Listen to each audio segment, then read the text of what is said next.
You are listening to This is Oklahoma, hosted by Mike Hearn, telling stories of Oklahomans and those that have made it their home.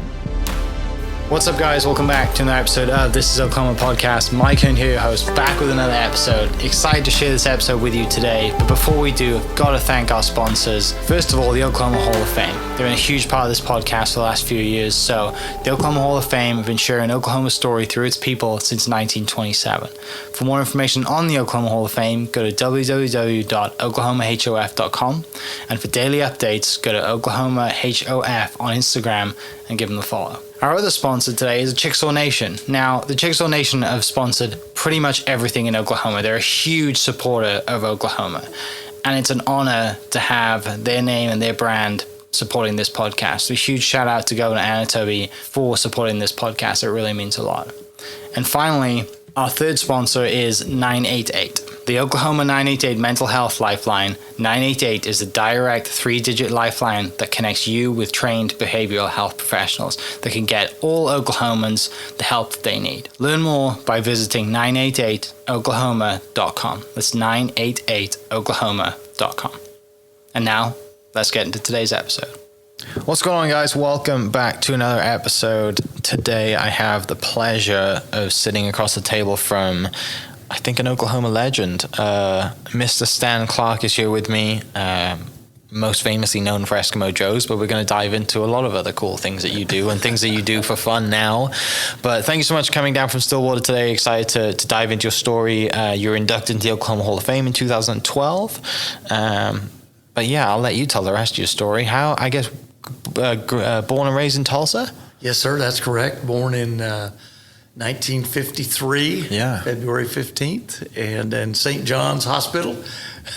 Funny to hear my parents tell the story. My dad took a break and went over to Utica Square, which is right across the street. Yeah. Was having breakfast when I was born. Today, came back and there you were. Today that wouldn't fly. Right. You're kind of supposed to hang around when that happens. Yeah. Kind of a funny story. Yeah. My parents, I love to tell this story. My parents met the first day my mother came to school in Independence, Kansas, from a farm in Elk City, Kansas. And my dad was hanging out with my namesake, a fellow by the name of Stan Lewis. And the first time he laid eyes on my mother, he punched Stan. He said, "That's going to be my wife." Wow. I mean, now this was obviously a long time ago. Yeah. Probably they were born in 28, so I don't know, maybe he was 14 or 15. So, what would that have been? Anyway, long time ago. But I love to tell that story. Of course, they were married very young, and then married until he passed. So, and my mom's still alive, still with me. Yeah. And lives in Stillwater now, in fact, at Legacy Village. So thrilled that she moved to Stillwater. She lived at home by herself and still driving around Tulsa up until just about a year ago. Wow. And she'll be 94 this month. So. Oh, that's incredible. Happy birthday to your mum. That's awesome to be that old and still going and still with it. And driving around at 94, I'm sure that's probably scares you more than it does her, right? Hey, it's funny. I actually pulled up alongside her a couple days ago in Stillwater, and I couldn't get her attention, so thank goodness she was very focused. 10 and 2. But bless her heart. That's awesome. She's doing well. Yeah. So, grew up in Tulsa. Do you have siblings as well? I do. I have one sister, 5 years older than me. Her name is Linda. And, growing up together, 5 years is a pretty big separation. Yeah. So we weren't just super tight, but we were always cordial and happy, happy together, but just not a whole lot of common interests.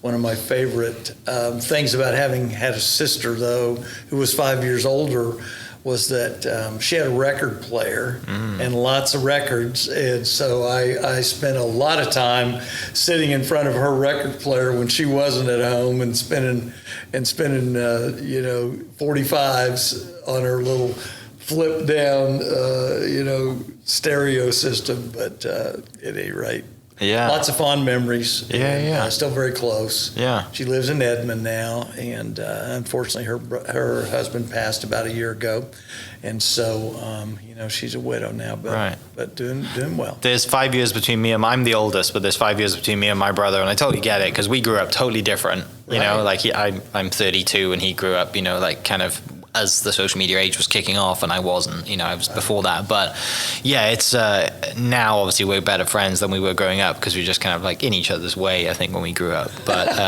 yeah, I'm certain that's the way my sister felt about me. You described it perfectly. Right. Just like 5 years it is a big gap, isn't it? And it's like so much is different. Like, the ways you grew up. Like I grew up playing outside. My brother grew up playing Call of Duty. Like totally different. So I get it. I know how you feel. So growing up in Tulsa, then obviously older sister and mom and dad are there. I mean, what's like the little dream as a kid? Like, what did you want to go do when you're, do you want to be an astronaut, fireman? Like, what was the dream of Stan back in the day? Well, we were pretty big sports fans as a family. My parents big Yankees fans, so I kind of grew up. I liked baseball, played baseball. So that was kind of about all I remember in terms of really an aspiration. Sports, loved it. Played a little bit of football, a little bit of basketball, and fortunately my father introduced me to golf when I was young enough that I remember thinking it was a lot cooler to drive a golf cart than it was to hit a golf ball, but I was playing that young. Unfortunately, never took a lot of lessons, and so I never became, a really excellent golfer. It's always been kind of a field thing for me, but it's still a passion and something I still love to do, and fortunately something you can do for all of your life. Yeah. So today I'd say if I do have free time, that's where I'm gonna try to go get in a game or have some fun on a golf course. But I do love that. What I would tell you though about that question, my dad kind of talked to me a lot about thinking entrepreneurially from the time I was really young. So when I went off to college at Oklahoma State University, and I went through the College of Business, I really was always kind of thinking about how I would apply those principles I was learning to maybe my own concern at some point in time. Yeah. I had no idea, that it would happen as quickly as it did once I got out of college. But at any rate, it's kind of interesting that I did have that orientation. And he really started kind of preaching that to me really fairly young. And I just always remember that. And of course, I remember life lessons, along the way that typically those happen around a rather traumatic event, Yeah. Sadly. that's what you remember. Yeah. But at any rate, just remember one time Dad telling me to always try to understand any situation from the other person's point of view. And, years later, I've been in business 15 years, and I study Stephen Covey's The 7 Habits of Highly Effective People. And, so Covey would describe that as seek first to understand and then to be understood. And I thought, oh yeah, my dad was teaching me that lesson when I was about 10. Yeah. And ironically, I listened to our office meeting via Zoom as I drove to Oklahoma City this morning, and we were actually on that specific topic. We're going through it week by week as an office team. This is 18 of us on the Zoom call this morning, and it's just interesting. I started diving into that and those principles 32 years ago. Yeah. And still enjoy it. You can't revisit it too often. And if asked, what was a major book that you really think had an impact on your life, for me, it was The 7 Habits of Highly Effective People by Dr. Stephen Covey. Yeah. So clearly then from a young age, you had entrepreneurial just kind of in your mind and was around it and thought maybe one day I will go on to do my own thing. I really did. Dad not only preached it, but he demonstrated it. Yeah. So as I was growing up, we lived in a nice little house. I wasn't impoverished by any stretch of the imagination. although my parents they were definitely Depression era kids and just didn't have anything, but at any rate, we lived in about a 800, maybe 900 square foot little home in Tulsa. And then once my dad formed a company, became an owner and not just an employee, wow. I mean, the difference, we moved from that little 900 square foot home to about 5 miles south of where we were, to a parade of homes house, literally the south edge of Tulsa at the time. Brand new home, 3,200 square footage. I'd never been in a house like that, never even dreamt of a house like that. But so, that makes an impression on a young person. Yeah. So my mom continued to drive my sister and I back to our old neighborhood to allow me to finish 4th grade, but more importantly, for her to finish 9th grade at Bell Junior High School, me at Burbank Elementary School. And so then Linda could enter Memorial High School, as a sophomore. At least she didn't have to move in the middle of her 9th grade year in junior high, which would have been relatively traumatic, I presume. Yeah. So anyway, that's just kind of an interesting story. And again, just a commitment, dedication to my parents, the way we were loved and raised. That was important to them. But fast forward then to my first day of 5th grade at Francis Scott Key Elementary School.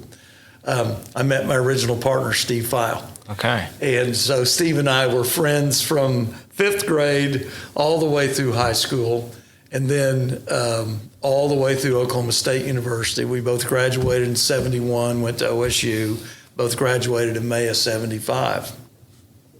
And I don't know if we want to skip all the rest of that portion of my life or not, but if we do, 2 weeks after we graduated in May of 75, I'm laying on the couch at Steve's home. His parents bought a house when he moved to Stillwater, and he actually leased out bedrooms to other high school friends of ours. Yeah. Brilliant move on their part. Right. And I'm laying on the couch, and File walks in and goes, "Hey, Clark, I'm going to open a bar." I said, "That's a cool idea, Steve. I'll go in partners with you." And I know where there's this neat little 2-story building for rent. And we jumped in his 1953 Chevy, and we tooled down Ramsey around University, down Knobloch, turned right on Elm. This is a total of about 4 blocks. Yeah. And pulled up in front of what is now today Eskimo Joes. And I always say, as fate would have it, the then owner of the building was there that Sunday afternoon. Had he not been, I don't know if we'd ever gone back. Yeah. I don't know if we'd ever pursued this thing. This is a wild hair. There's a 15-minute window that determines my whole life path. But he was there, and as we looked around, he said, "Now, boys, if you want it like you see it, it's $350 a month. If you want me to put an air conditioner in this, it's going to cost you $400. And we go, "Well, sir, we'll certainly need the air conditioning. We'll take it." So that's the inception of Eskimo Joes. Yeah. Just an absolute wild hair. Knock on wood. That's crazy, right? Thanks. Timing's the best thing ever. Thank goodness that I had that orientation to think entrepreneurially. Yeah. Hey, that'd be cool. Yeah. I'd like to do that. For sure. Because it goes back to your dad, it goes back to the memory of you going into that new house and being like, this is a product of my dad owning his own business, right? That's right? And all the other examples that you probably had over the years of success because you saw it firsthand through it would have been different if you'd have grown up in that 3,200 square foot house. Maybe. Right? Because then you don't know what the building phase of like how dad's business gone from, growing up in which is sets the kind of tone, didn't it, for your entrepreneurial spirit? Indeed. And the other piece of it that I have to share is also just the passion that my dad had for his business, for his team, and for his customers. My mom and he just entertained their customers at every opportunity. And interestingly, his company was based in Tulsa, but they didn't do any work in Oklahoma. Mm-hmm. It was in the distribution, natural gas pipelining industry. And they worked in South Dakota, they worked in Minnesota, they worked in the Southeast, some, and they worked everywhere around the country, but they never worked in Oklahoma, which I just find so ironic. But lots of weeks, Dad would leave early on a Monday morning and drive to where their work sites were and job sites were, and would get back, late Friday evening. From a whole week on the road, and that was actually fairly typical.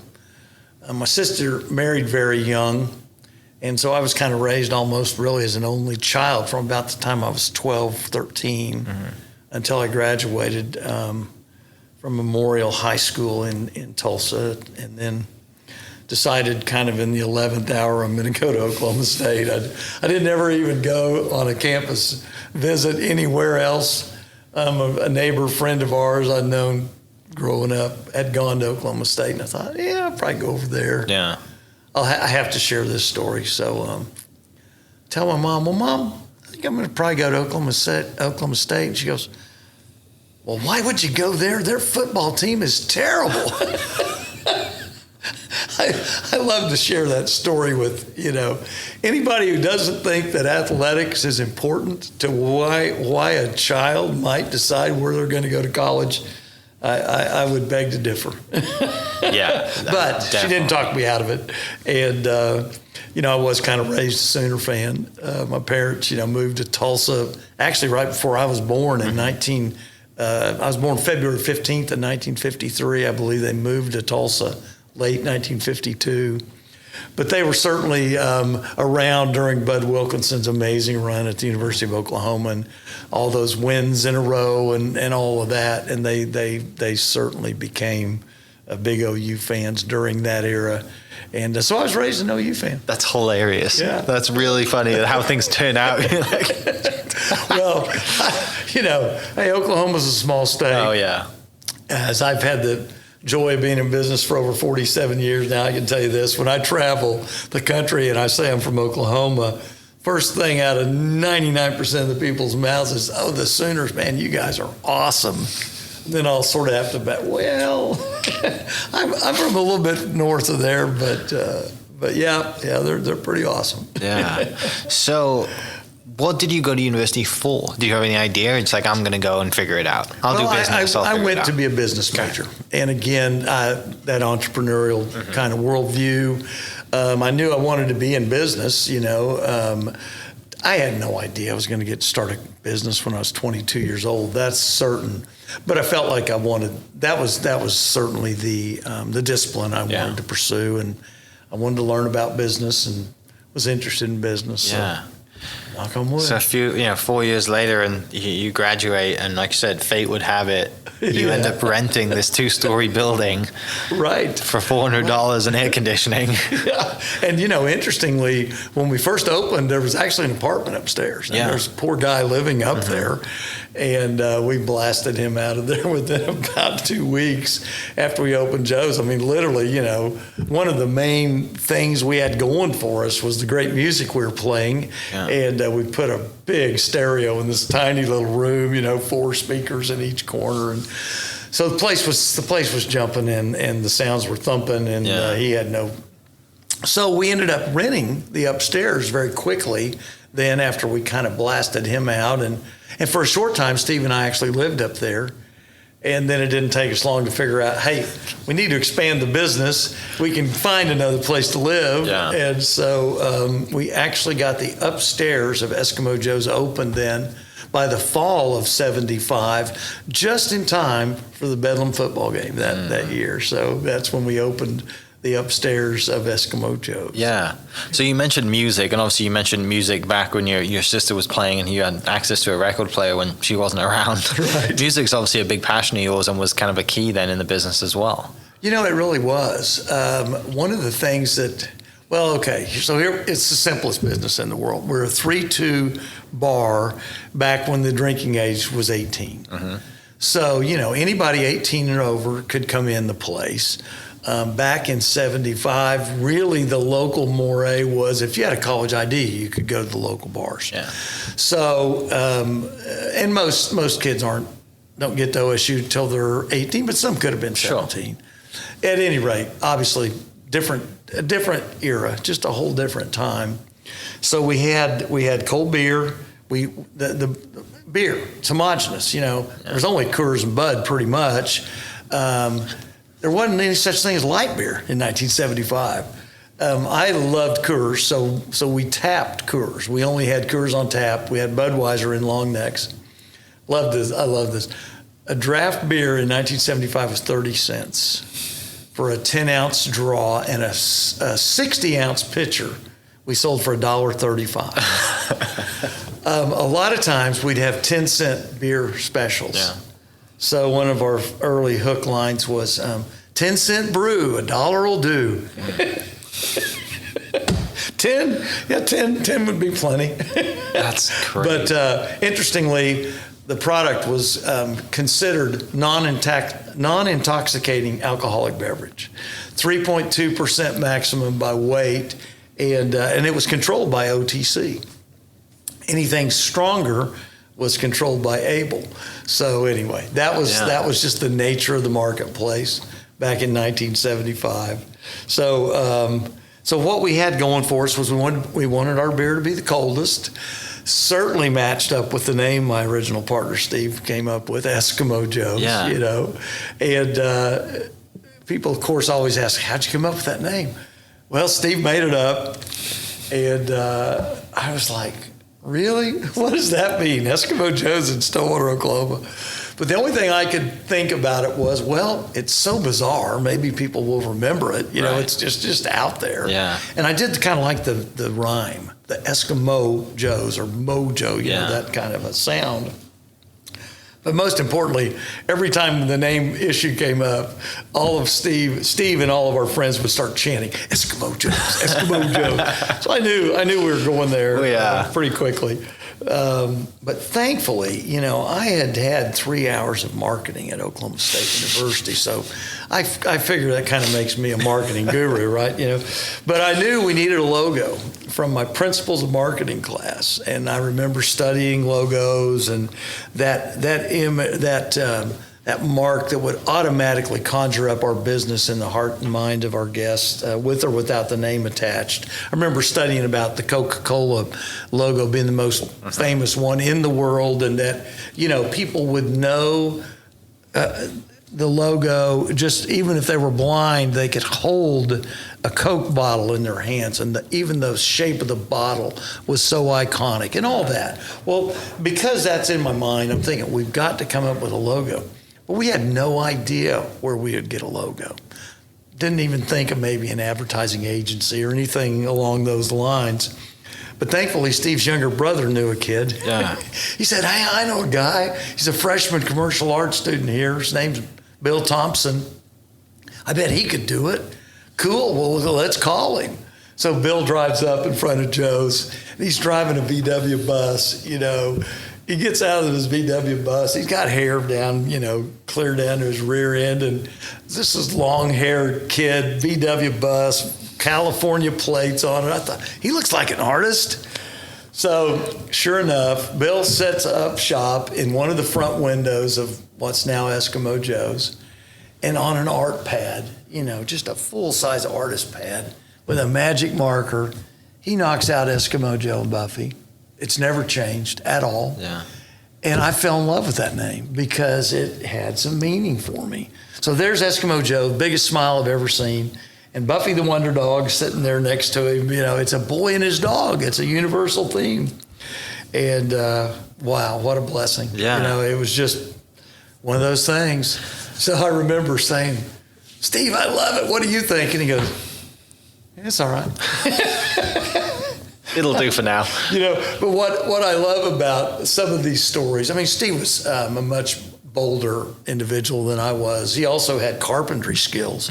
We built out the downstairs of that place ourselves. We didn't have the money to hire a contractor, So I just think back on it, and, in a way, as close of friends as we were, we were real different. And, as you have time to reflect on things, the fact that we were different made us much stronger as partners.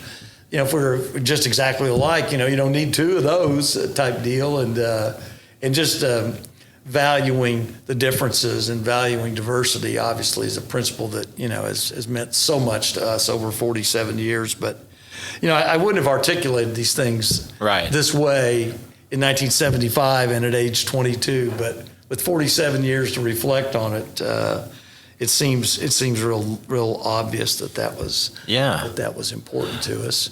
So, Steve comes up with the name, his idea to open a place, obviously.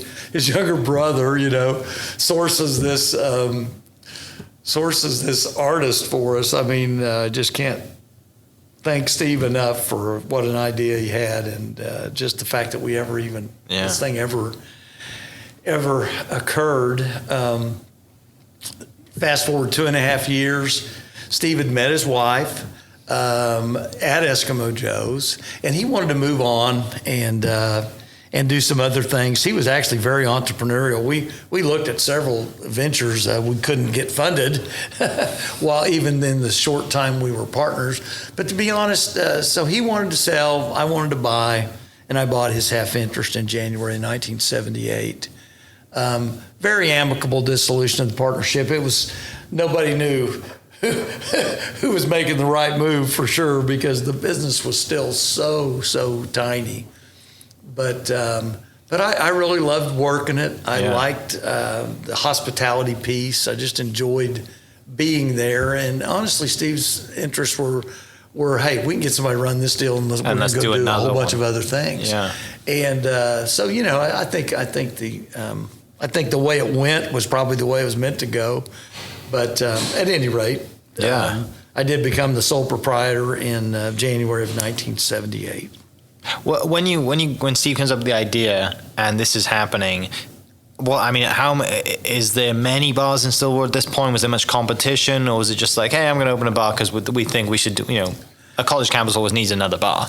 Yeah, there were several, and they were very successful. Yeah. I mean, it was just something that was happening. Sure. Actually, there was a bar just a half a block east of us, the Gray Fox Inn, that was huge, and it was very, very successful. There's another one right across the street from us that was there then and remains today.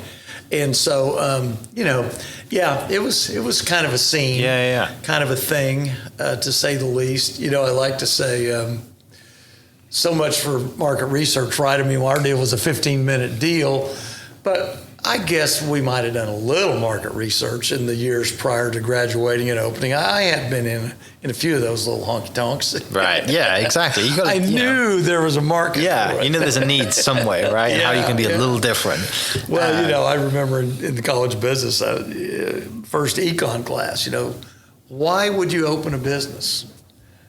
One reason, make money. Yeah. No margin, no mission. If we're not profitable, we can't help anybody. We can't employ anybody. We can't do any good for the greater good. You can't stay in business. So, at any rate, we knew there was a market for beer. So, and obviously, that's quite a big decision to make. I think when you 3 years in, you and Steve, he obviously had the idea of, hey, we want to go on and do bigger, better things and do more. And you seem to have fallen in love with Stillwater and didn't really want to leave, I assume. I'm happy. And I'm not sure that Steve even was dead set on the idea of leaving the community as much as just, going to probably go on and pursue other interests. Still very early in your lives and careers, right? Right. And he certainly did end up then moving away from Stillwater. But, it's just an interesting deal, just an evolution. One other fun early on story I'd like to share is, so once we got the place open, I mentioned music was a big differentiator. All the other bars in town, literally the guests had to plug a jukebox for the music to even, come on. And then once it did, if people kept feeding it, music continued. But ours, part of our mix was going to be music. Yeah. And we pieced together a stereo from home. Mentioned we had a great system, and then it would really play loud. But so... the place was just jumping, and it was so fun. We spun tunes. We had 2 turntables behind the bar, and in addition to, reaching for the cold beer, pouring a pitcher, or handing over a long neck or whatever the guests wanted, we were always spinning tunes. And it was just so fun to just be able to kind of just keep the place jumping by the music that we would select. And I just had a blast standing back there and spinning tunes and candidly kind of singing along with all the tunes. And so it was just a great part of it. We'd been open maybe a month, and a friend of mine, a friend of ours from Tulsa, his name was A.L. Bennett. I remember this like it was yesterday. He comes in, he says, "Hey, Clark, got a new record by Elvin Bishop. Would you spin it for me?" "Well, sure." So he hands it over, and the name of the record was Juke Joint Jump. Came out in 75, and Fooled Around and Fell in Love was the big hit off of that record. Yeah. But the title track and the name of the record was Juke Joint Jump. So we dropped the needle on it. You know, the first track's by far the easiest one to hit, especially Friday night at 10:30 and we're packed. And so, you know, the needle goes down and it starts off with a little, you know, musical intro, a few bars, and then first line of the song is, "There's a jumping little juke joint away out in the sticks." And I turned to File and I said, "That's it. We're Stillwater's jumping little juke joint." That's where that came from. Yeah. Printed that on the back of about 25 million T-shirts. But anyway, that's where that came from. Yeah. Do you? I assume you probably know Steve Irby pretty well now. Oh yeah. Did you know Steve back in the day when you wrote? Because he's a big music guy. Oh yeah, obviously, he sure is. You know, unfortunately, our paths never really crossed. Yeah. That seems like a natural thing of you guys to just, you know. Well, and he is a musician. Because he's probably a little older, right? He started a very cool company.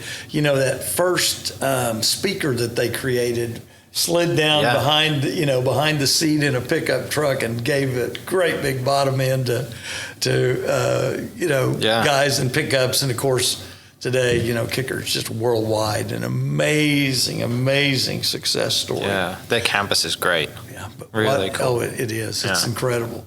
But what a wonderful person. What I know about Steve is he's genuine, he's real, he cares about people. He's just a great person. Yeah. And of course, admire his success, but admire him more personally. So moving forward then, when do you guys introduce food, and when does the legendary cheese fries enter the mix? Well, so for the first 9 years, just a bar. Yeah. And we truly became Stillwater's Jumping Little Juke Joint. It was great business. It was really hopping. And in the fall of 1983, the state legislature changed the drinking age from 18 to 21. Yeah. And that was really forced by the federal government, because the threat was any state that didn't come up to 21 for their drinking age was going to get cut off from highway funding. So obviously, no state could afford to lose their federal funds for highway building, road building. So, boy, that just came down on me like a hammer. You know, it's like, wow. Here I am. I'm 8 years in. This place is going great guns. It's a great business, and all of a sudden, they just kind of literally tugged the rug out from under us. You know. So I was very scared. I remember back in the day, Tulsa had two papers. The Tulsa World was their morning paper, and the Tulsa Tribune was their evening paper. And the Tribune came over, and they took a picture of me, and they said, you know, I kind of have a smile on my face. That's sort of my natural way. But they said, wipe that grin off your face. You need to look a little more glum for this piece, you know. But their cut line was, "New beer law chills tavern owners." So I thought, oh, that's so clever. I wish I could write that well. But at any rate, and so, you know, it just literally scared us to death. But what we did in response, I thought through it. I thought the only way I can think to leverage the same business, the same building, the same trade name, facility, add a kitchen, and see if maybe we can become successful as a restaurant. Because I just couldn't think of any other way to keep it going and to make it work. Because certainly when you take freshmen, sophomore, and juniors out of the mix, just the beer business, I just didn't see any way that was ever going to be able to make. So we very quickly added a kitchen. We added an atrium on the east side to give us a little bit more year-round seating. Had a couple banks that had to get involved to get me there. Had some great advice from some restaurateurs who said, start very simply. Don't do anything you can't do exceedingly well. You can always expand. Very, very good counsel. We started with a really simple menu, but we were full service, which required us to go from 13 employees up to fall 83, 13 total employees. I'd hired them all myself. I worked behind the bar with them every single week, to 45. 45 it took to have a small kitchen and a small, simple menu and be able to serve at the tables. Wow. Huge change. But we got our kitchen open in the spring of 1984. And I always like to share that I was really thrilled to death to figure out that, more people actually eat every day than drink every day. And there actually was quite a market for food.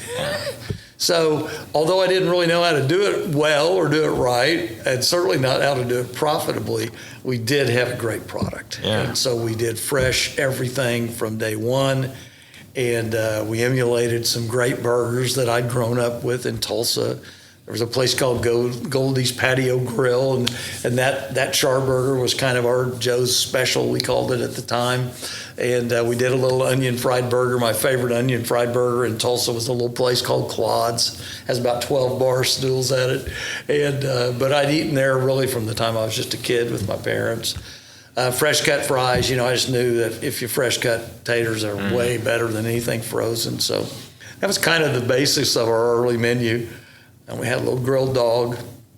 And not very long after we opened, we hired a young man who had been a cook at a restaurant, and he said, I've got a great recipe for a marinated chicken breast. So we added our fowl thing very shortly afterwards. But at any rate, that was just the foundation of our menu. Honestly, those are still our best-selling items. And not long after we opened, Robert Williams, our director of restaurant operations, second food guy I ever hired, still with me to this day. He's been with me 39 years.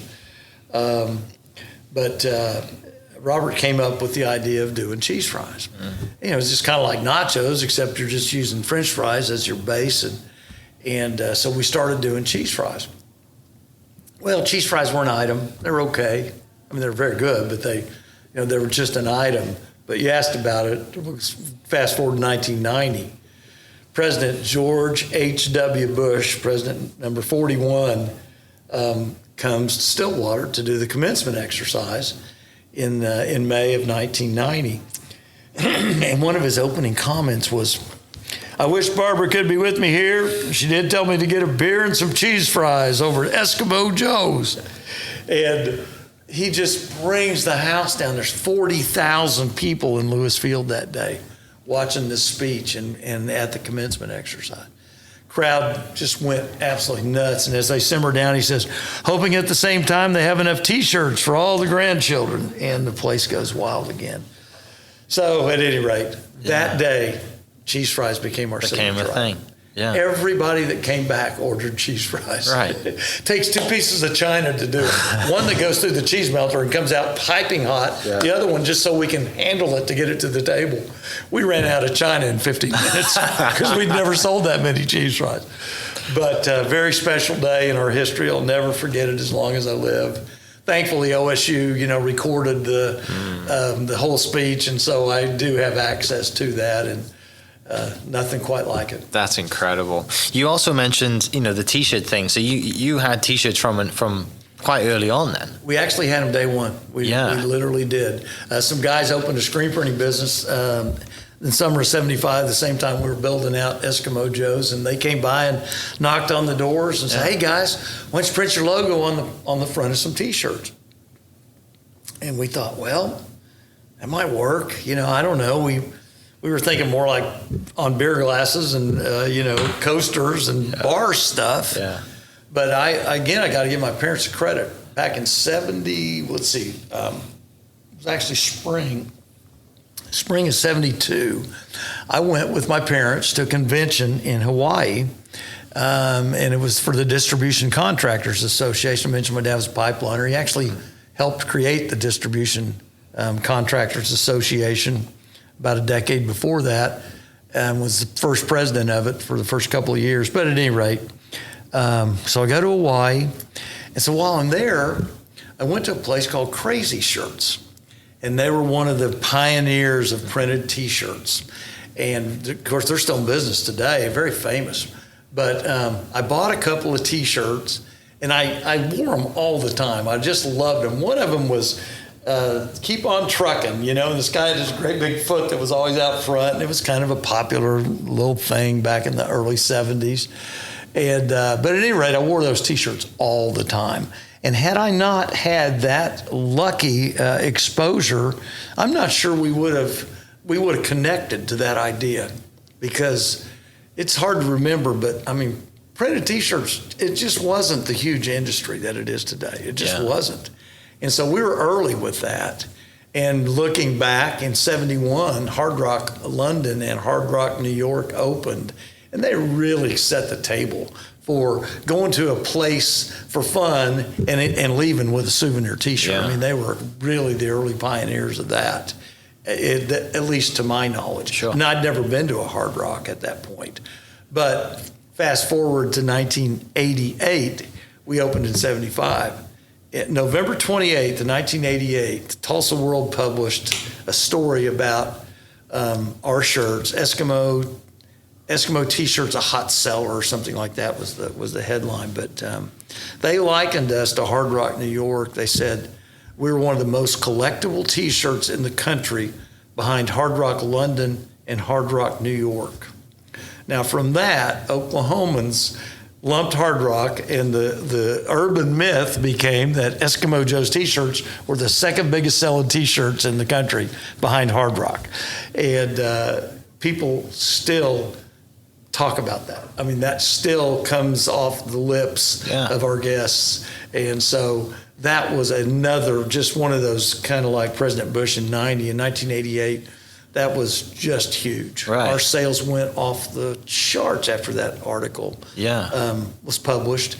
It wasn't moving up the demand curve. It was a shift in demand. I mean, it was really, really a mega thing for us, and I still to this day, I can't substantiate that. I have no idea. Don't even know exactly where that came from. Yeah. But I was thankful.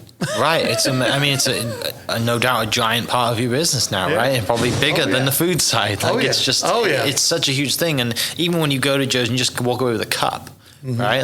Or you, and obviously because they're both joining, you got this huge store right next door. Right. It's not hard. You don't have to go outside. You just go, come on guys, go. It's perfect, right? It's just been an amazing run and a huge blessing. And, I just can't credit, all I can credit is the great people that have helped me every single day. We talk about it every day. When someone hires on with us, they all go through what I call Smiles 101. And it's an orientation, and it's a chance for me to share our vision of greatness. But I conduct those personally with everybody we hire, roughly every 3 weeks to a month, all year long. And but it's just a chance to tell our story to them, teach them our history, and go through our vision of greatness. But what we tell them is, hey, you all are the future of our company. And every time we interact with an external customer, we put our brand name on the line. And we're either building our brand or we're unfortunately tearing it down. There's really kind of no middle ground. There was a huge quality study done by the White House back in the 80s, and it determined that about 7 out of 10 people quit a business if and when they encounter an attitude of indifference on the part of a team member. So every time we interact, we need to be on. We need to be locked in. We need to be empathetic, and we need to be doing whatever we can. Our mission statement is ultra simple. It's to delight every guest by giving my best. And we wrote it in first person on purpose because we want everybody that hires on to read it and then to own it. I say, I want you to act like you own the place. Yeah. It's easy for me to want to delight every customer. I own it. Yeah. I get that you don't, but please emulate that. Yeah. And please own it while you're there. I like to say, hey, you're clocked in. We're paying you for every minute you're there. Yeah. And candidly, equity demands that you create value for this company if you're on the clock. Yeah. This isn't a government handout. This is a business. Yeah. This is for profit. This is capitalism. It's what our country's based on. Yeah. And that's just equitable. I always say, hey, look, this isn't easy. It's very difficult. It takes a phenomenal amount of energy to be good at hospitality. Yeah. And the thing is, if you don't want to give it up and do it, that's fine, but don't work here. Right, yeah.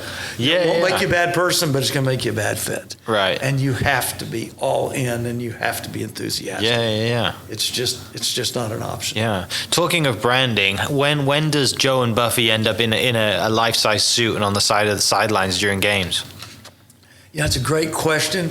And unfortunately, I'm going to have to refer to this. Eskimo Joe and Buffy debut as life-size mascots in 1990. Okay. 1990, same year that President Bush. Have you ever put it on? Have you ever put the suit on and been out there? I have. And were you out in the field? And not on field. No? They're very, very warm. Yeah, in the middle of the summer, it's not something I want to wear. They're very, very warm, but it has been a blast. Yeah. And just to bring them to life. And fortunately for most people, they're fun and kids love them and they adore them and they want them. And, people even rent them to come to a kid's birthday party or whatever. But sometimes, unfortunately, they are a little scary to little ones, because they're pretty big. Yeah. And so we always regret that when it scares a child. It's funny you say that. I interviewed a young lady a few years ago who rode Bullet for a few years, and she said that the Bullet that she rode was scared to death of one of Joe, I think, and said that would not go down the tunnel if they were there, right? Which is kind of an issue if she's got to go back in the tunnel after to get the game back on. Well, I promise you this, it's that still is the case today. I'm sure it's a different Bullet, right? But we come in on the east end of the football stadium now versus the west end because Joe spooks Bullet.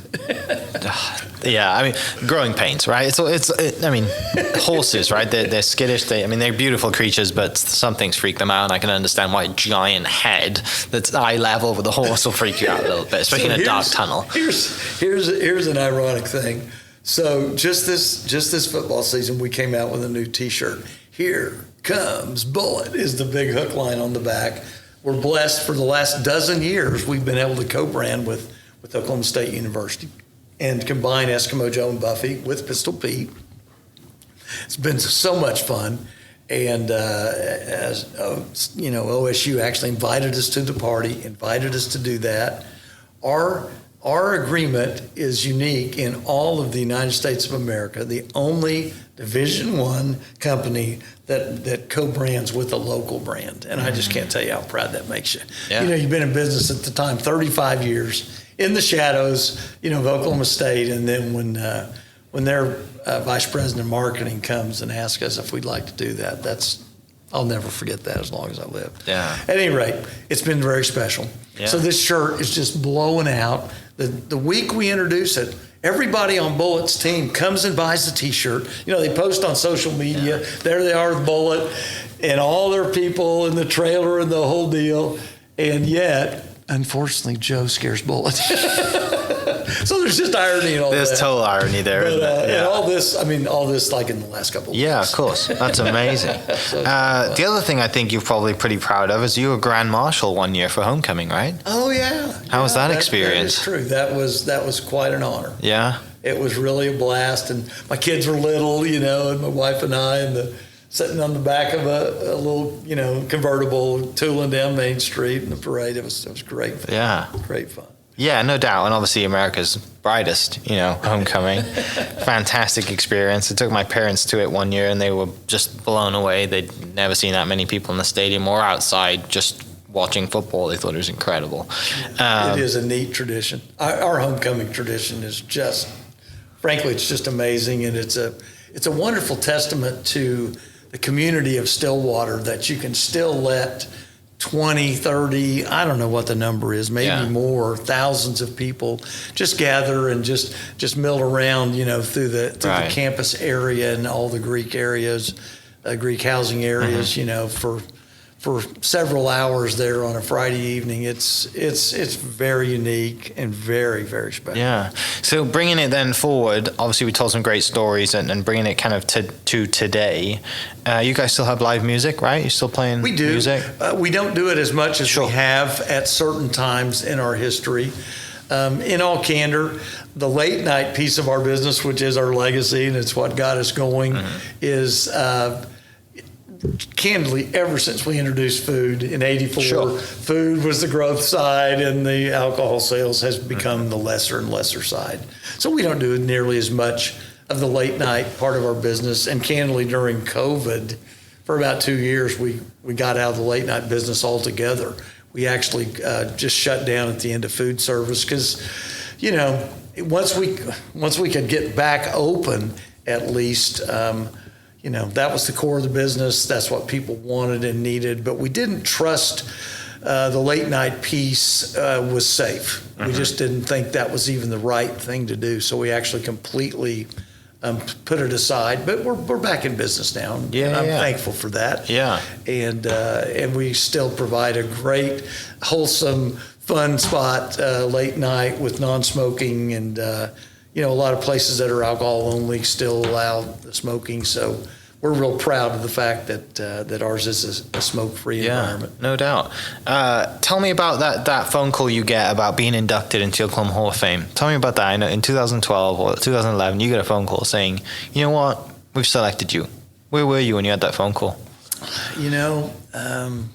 I honestly can't say that I remember exactly where I was, but I was blown away. I was like, wow, really? Me? Gosh, well, thank you. And to be honest, I'd only become aware of the Oklahoma Hall of Fame just a few years before that, probably 3. But my good friend Billy Wayne Burgess, whom I met the first day of my Leadership Oklahoma experience, Bill and I were in class 9. I think they're on about 34 now, so that's been a while back. Yeah. But we became fast friends. We roomed together at St. Crispin's, and so for that entire experience, which was wonderful, by the way, 8 months and all over the state together, and then every year since. But anyway, I became aware of it when he was being inducted. Yeah. And he invited me to the ceremony. And I thought, oh, this is so neat. And I'll just never forget what a wonderful experience it was. He had a little pre-party and a little post-party, but the ceremony itself with a big orchestra and just the way it was produced, it just kind of blew me away. And that's when I first really became aware of this institution, even knew about it. Yeah. But wow, what a call to get! What a fun process it was! Just a wonderful, wonderful experience. So humbling. Who introduced you on stage that day? Bill. Okay, great. Yeah, Billy really did. And now, obviously, you're very involved because you're on the board. Yeah. So then I've had the opportunity to serve on the board. Was actually asked to serve on the board by Calvin Anthony, who was inducted just last year, might have been 2 years ago. And Calvin called me. I've known Calvin. He's a huge pillar in Stillwater and at Oklahoma State University, Board of Regents, et cetera. And Calvin called me, said, hey, would you like to serve on the board? And I said, well, I guess. He said, well, Burns and I are on it. He said, I think you'd really enjoy it. I go, well, hey, if it's good enough for you and Burns, I'm in. Yeah.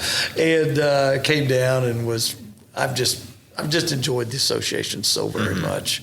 Just a world-class place, wonderful people who care so much about our state. And it's really been a very, very enriching experience.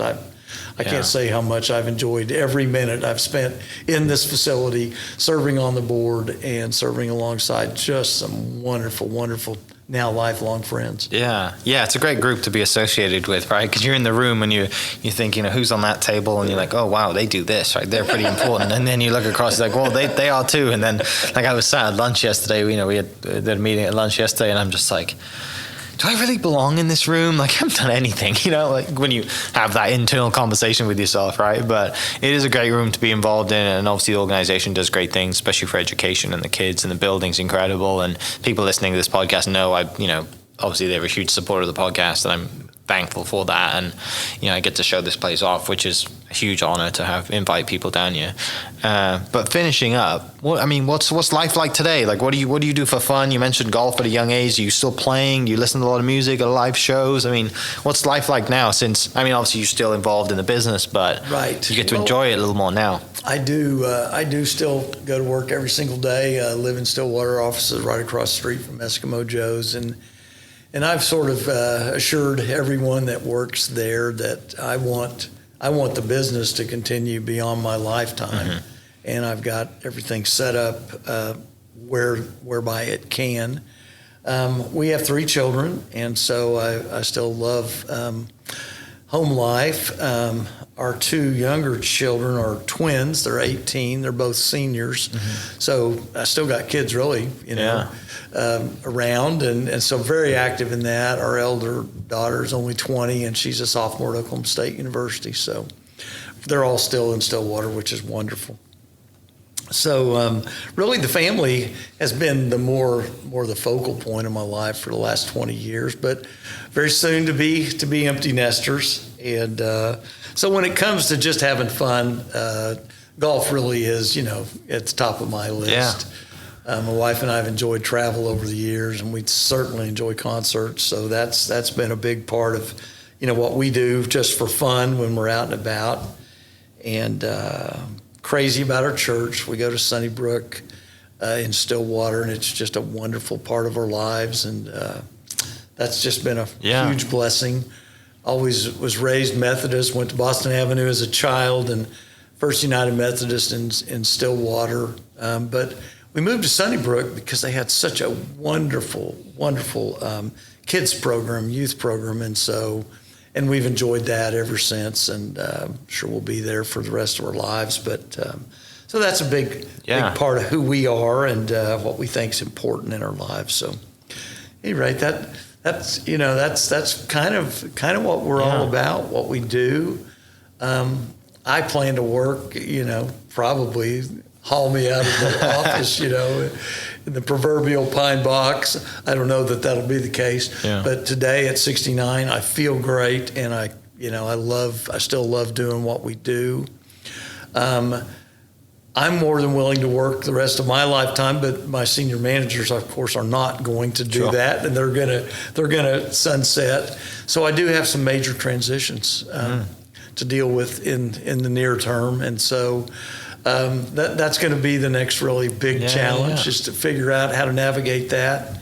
And but it's going to be a great opportunity for some people who've committed their many years of their lives to our organization, and it'll provide some new and unique opportunities for them. And so I just look forward to the next phase, and it'll be here before I know it.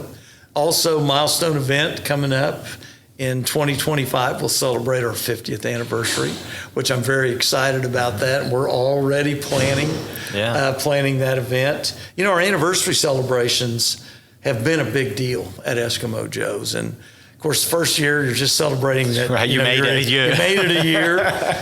Fast forward to our 8th anniversary, we came up with our first anniversary T-shirt idea. That's kind of became a thing. And then at our 10th, I did something that was a little bit different. Recorded a couple of songs about Eskimo Joes. Last Night at Joe's and the Juke Joint Shuffle were the 2 tracks. We made them on a 45. And so that's been a lot of fun. Fast forward another 10 years, did another song at the 20th anniversary called 20 Years Later. And 21st, I did a cover of Too Much Fun, and go to 35, and the theme was All Roads Lead to Joe's. And I said, oh, that sounds like a good song title. Wrote another one about Joe's, All Roads Lead to Joe's. So had a lot of fun with that. And as I'm talking through it, I can't imagine that I won't have to have a song for the 50th, because it's just too much fun. I love doing it. So at any rate, we'll be working for the next couple of years on how to really have a major blowout for our 50th anniversary. No doubt. That's awesome. I can't wait for it. I think it'll be a great time, and it's probably a hard ticket to get, right? 50, like you pack that place out and everyone wants to be there. So that's awesome. Any other kind of milestone or huge events, or over the years people have just kind of, come to you and things that come to mind? I mean, the president saying I want to come over and have some cheese fries is a pretty big one, right? That one was hard to beat. Top that one. That one was hard to beat. In 96, we just, on a whim, we decided, well, it's presidential year. Let's run Joe for president. So we ran Joe for president. We had a great T-shirt and a great button, campaign button, all these collateral things that went along with that. And that fall, Barbara Bush came and did a speech on the campus. So we found out where she was staying, and we sent her a nice gift basket of things. But one of the things we sent her was this Vote Joe for President campaign button, and we explained to her, what we were doing with that. And so she comes out, and this was in Gallagher-Iba Arena. And she comes out, and she says, well, I'm so glad to see so many of you students here on Friday night. She said, I thought you'd all be over at, and she pulls back the lapel on her jacket she had on. She's got that campaign button down on the inside of it. Thankfully, an OSU photographer gets a great shot of it. So, of course, we were just blown away with that and sent her a big thank you note. But at any rate, there's been some special things like that you just can't replicate. Later on, W came back and did a speech for graduation in 2006, and he had a similar opening line, and he said, Laura's disappointed she can't be here, especially when she found out I'd planned a romantic dinner for two over at Eskimo Joes, was how W said it. But, so that's again, awesome. These things you just can't buy them, and so been some very special things. Well, fantastic. Well, I really appreciate you coming down from Stillwater to share some stories. Obviously, massive success, and can't wait to see the celebration in a few years for the 50th anniversary. And I mean, it's great seeing T-shirts all over the world, right? Like my dad's got one in Wales now. Who would have thought, right, that you just have this, you're like, yeah, when Steve's like, I'm going to open a bar, and you're like, yeah, I'll go in half. Like, not realizing what you're getting into and how it happens, and now you're here 47 years later. Yeah, it's much more a story of perspiration than it was of inspiration. Yeah. That's certain, I like to say, if you've got 47 years to commit, I've got a great roadmap for you. 47-year overnight success story. Yeah. But it has truly been a blessing. It's a labor of love. And, my dad always used to tell me, if you love what you're doing, you never work a day in your life. Right. And that's really how I feel about it. It's just been a blast and huge blessing. Mm-hmm. It's funny you mentioned shirts all over the world. Our 28th anniversary theme was the smile seen round the world, and our artists created Joe and Buffy in a VW bus, and they're tooling along, and in that you see the Eiffel Tower and the Red Square in Moscow, and just all of these famous places all around the world. The great big theater in Sydney, Australia, and all that stuff. So, but that really stuck, and we've stuck with that as one of our major taglines: "The smile seen around the world," because it's really true. I mean, those shirts have gone all around the world. It's amazing. And with the advent of the internet, and it's so easy to share files now. Our guests share pictures of themselves all over the world, and that has been a blast. So on our website, we have the Wall of Fame where we show our guests, literally all over the world at special places like that, and that's just been a really fun way to kind of share some of the ways that people, have worn our shirts all over the world. Fantastic. I mean, for people listening, I have to say this, but because I feel obligated to. But if you don't know who Eskimo Joes are, please go to EskimoJoes.com and go to shop.eskimojoes. I'll put the links to those down below, and you'll see what we've been spending an hour talking about. I'm sure you're extremely aware of the situation and the incredible brand that Eskimo Joes is, and the cheese fries obviously is worth driving to Stillwater for. But yeah, thank you, Stan, for coming down. I really appreciate it. Thanks so much for sharing your story. I get so much more context now and where it all starts, and from your dad, and you get all that entrepreneurial stuff and passion for music, and it's great, and that's why we do this podcast. So thank you so much for coming down. Really appreciate it. Thank you very much. It has been my honor. I couldn't have enjoyed the time more. And for all of you listening, please come to Stillwater and eat at Joe's and put on a smile. There we go. We'll catch you next episode. Cheers. Hope you guys enjoyed that great episode. Thank you so much for listening. As always, huge shout out to our sponsors, the Oklahoma Hall of Fame, sharing Oklahoma story through its people since 1927. For more information on the Oklahoma Hall of Fame, go to www.oklahomahof.com and follow them on Instagram for daily updates at oklahomahof. Our other sponsor, the Chickasaw Nation, amazing sponsor. They do amazing things for the state, and they're always sponsoring something in Oklahoma. They're a huge supporter of Oklahoma, and without their support, we wouldn't be able to do what we do. And finally, our third sponsor for today, the Oklahoma 988 Mental Health Lifeline. 988 is the direct 3-digit lifeline that connects you with the trained behavioral health professionals that can get all Oklahomans the help that they need. Learn more by visiting 988oklahoma.com. It's 988oklahoma.com. Thank you for listening. Thank you for listening. We are inspired by those around us and hope that you are too. Make sure you subscribe to this podcast on your favorite podcast platform and leave us a review so we can keep telling your stories. For more great Oklahoma content, follow This Is Oklahoma on Facebook and Instagram.